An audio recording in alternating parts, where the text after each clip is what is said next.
Welcome to another episode of Done is Better Than Perfect. I'm your host, John Grubbs. Welcome to the show. I've got some interesting news to share with you before we get into our topic that will kind of set the tone for today's experience, start with something humorous to kind of prime the pump for our learning opportunity today. So here's the news. This is from The Wire, June 27, so that was yesterday. A Louisiana woman said she had no idea that she had won the $1 million Powerball jackpot until she was tagged in a Facebook post by her sister-in-law. Layla Singleton of Baton Rouge told Louisiana lottery officials she is only an occasional lottery player and only checks her tickets once she has several accumulated. She said she realized she needed to check her ticket from the June 22nd Powerball drawing the next day when her sister-in-law tagged her in a Facebook post about a $1 million ticket being sold at Charge Up 47 in Baton Rouge, the location where she bought her ticket.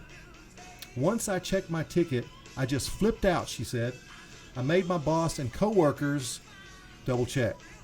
Singleton said her and her husband will use the winnings to pay off their debt, send their kids to college, and donate to charity.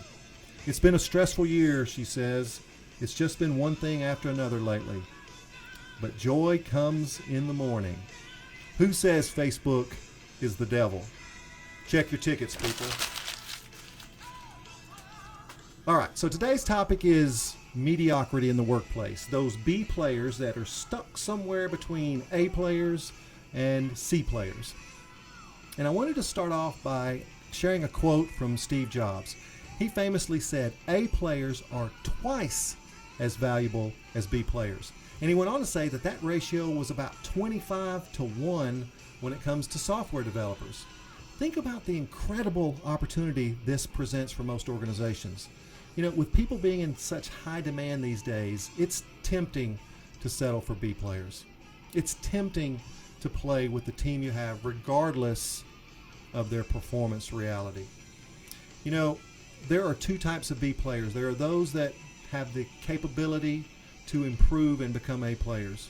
And then there's those that have reached their maximum contribution to the organization.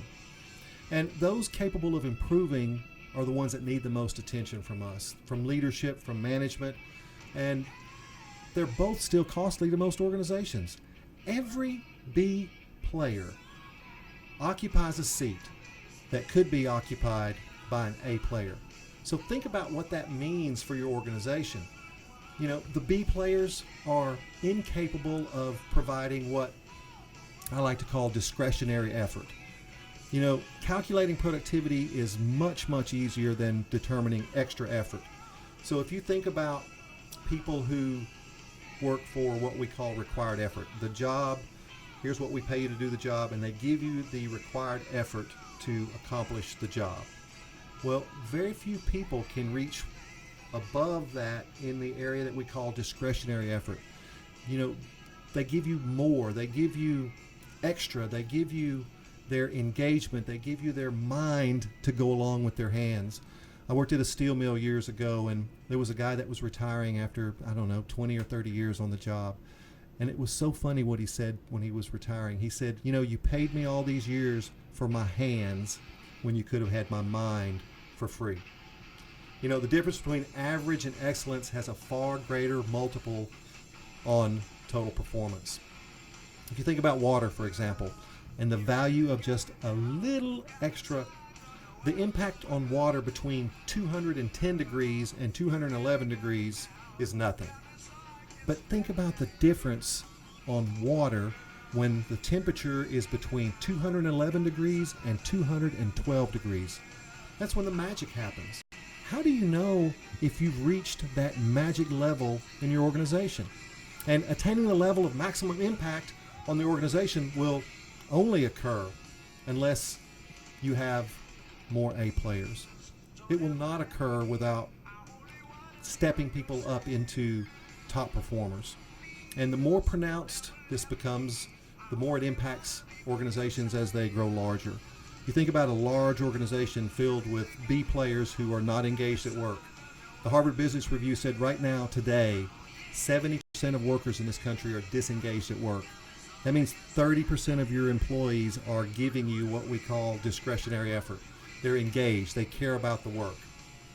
And if you think about mediocrity, it's not neutral, it's negative. We're in a fully employed society. Economists say that when you drop below 4.5%, I think we're around 3.7, 3.9, it's a fully employed society. Everybody that wants to work is working. And it's tempting in this environment to settle for mediocre people. You know, I had a company here in Texas tell me one time, jokingly of course, they said, you know what we use to hire people, John? I said, what? They go, we use the mirror test. If they will fog up a mirror with their breath and pass a drug test, we'll hire them. You know, accepting a warm body may seem better than not having an employee at all. But this is doom loop thinking in your mind, because once you settle, it becomes easier and easier to settle. And over time, culture, reality, or current reality bias makes people settle for mediocrity as the new normal. It becomes what we do. We just settle for people.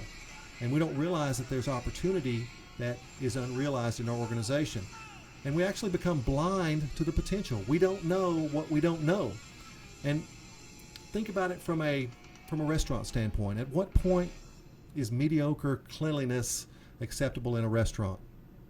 At what point is mediocre safety practices acceptable for an airline? You know, when I coach managers, CEOs, I often ask them to rate their people on a scale of 1 to 5, a Likert scale of 1 to 5, for how effective they are on the job. And this doesn't mean how much they try or how much you like them. Are they a good guy, a good lady? I ask them, how effective are they in their job? And if someone's not effective, we have a discussion regarding the cost that has for an organization. How much does it cost you to have mediocre employees in your company? You know, how much is mediocrity costing your organization? And then we discuss the amount of time they're willing to keep incurring that cost. You know, one organization I worked with last year talked about having a business development department that was highly dysfunctional. And we talked about how much money is this costing your organization? And the CEO said, probably well over 7 figures. I said, how long are you going to keep paying that? So at this point, it's critical to consider that the lost opportunity that you have from not having a top performer in the role. It's not just the cost of mediocrity, it's the cost of not having that extra people in that role. You know, I remember it like it was yesterday. When I worked in corporate America, I had a habit of going to lunch and reading a book, and this will show one of my many flaws. But I was sitting at a Sonic eating a foot-long cheese coney with mustard and onions. I don't do that very often anymore, but I do love those. And I was reading a book called Execution by Larry Bossidy. And this is what he said that hit me like a ball-peen hammer straight to the forehead. He said, sometimes we may have to let good people go in order to get better people in that position. And I'm like, wow. You know, this describes the opportunity organizations miss by having too many mediocre people in the organization, and it's not fair to them. You know, Jack Welch said, we do people a disservice when we string them along year after year, when they are never going to become an A player in your organization. You know, Brene Brown said, clear is kind, unclear is unkind. We're really doing a disservice to people when we string them along, allowing them to believe that they're contributing more than they actually are. You know, think about an NFL football player. Think about a quarterback that comes out of college, goes to an NFL team, and struggles with mediocrity. Just can't get it done. But that same player leaves that organization and goes to another organization and wins the Super Bowl, becomes MVP. Sometimes it's the environment that creates A players or B players, the system that creates A players and B players. Look at Apple. You know, if you don't know the story of Steve Jobs and Apple, it's a great story for you to read. But he was really just run out of Apple, his own company, the company he founded. And it wasn't until he came back. Apple was struggling, and it was his relentless pursuit of excellence that drove that company into the stratosphere, that created an organization that affected almost every human being in the developed world. It was his relentless pursuit for excellence that separated mediocrity or even struggling as an organization from winning at Apple. B players are always going to be present in the workplace, and it's important to consider the cost that they bring to our organization. And utilizing a formal talent strategy, I have a 7-step talent strategy that's in another video to retain and attract more A players to your organization. And it's so important that the CEO, the CFO, the COO, the CAO understand that their job is to create a culture that attracts winning talent. They don't do the execution, they do the strategy. And top performers help organize, find that unrealized potential. We don't know how good we can get until we have the A player on our team. Steve Jobs also said, we don't hire smart people and tell them what to do. We hire smart people so they can tell us what to do. And we don't know how successful we can be until we have the best people on the team. So never stop searching for better when it comes to people, when it comes to talent. Always be looking for ways to upgrade certain positions for the good of the organization. Because guess what? The work doesn't go undone. Mediocre people don't carry the load that A players do. And everybody knows when someone else is not carrying the water. The Navy SEALs have a 250-pound log that they use for what they call log PT. And log PT means 6 men are carrying that log doing exercises. It could be sit-ups, it could be on a run along the beach, it could be exercising in the water. Well, do you think that if one of those 6 people aren't carrying their load, the other 5 will know? Yeah, they'll know. It's no different in the workplace. When someone is not carrying their load, someone always carries extra burden.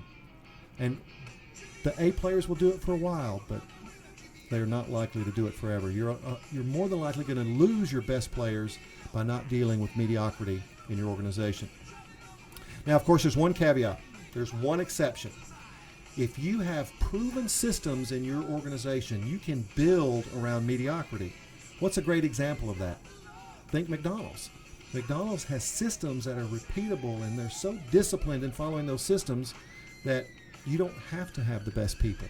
But how many organizations have the discipline to develop systems that can overcome mediocrity? It's definitely something to think about.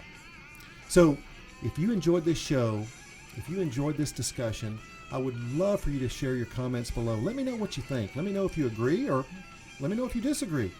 It's perfectly okay for you to disagree with me. We can disagree and still support each other. But if you like this show, I want you to subscribe. I want you to click the little bell so that you get notifications when I post a new show. It's important to remember that done is better than perfect. A players aren't perfection, but by gosh, they get things done. I'll see you next time.